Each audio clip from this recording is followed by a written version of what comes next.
Қоян мен кірпі ертегі.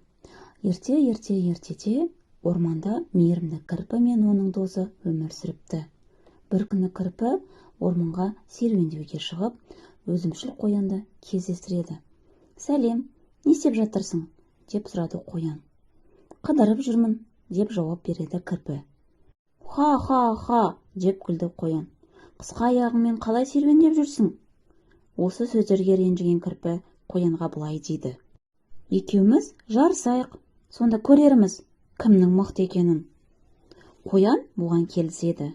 Кірпі: «Мен қазір үйге барамын, таңғы ас ішіп келемін, содан кейін жүгіреміз», деді.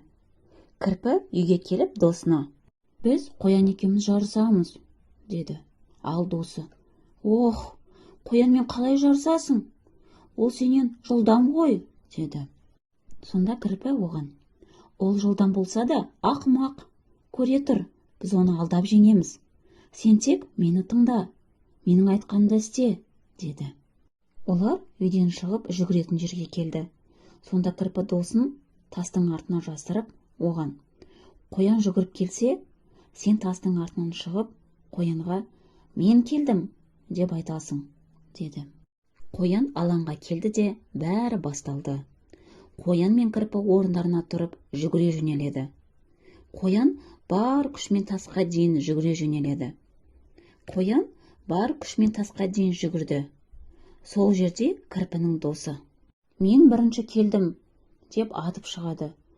Қоян өз көзіне өзі сенбей: «Мүмкін емес», деп таң қалды. «Тағы бір рет жүгіреміз», деп қоян орнына тұрып жүгірісті бастады. Ал кірпінің досы тастың артына тығылды. Сол кезде қоян алаңға жүгіріп келді. Бірақ кірпі сол жерде тұрып қоянды күтті. Тағы да «Мен бірінші», деп атып шығады.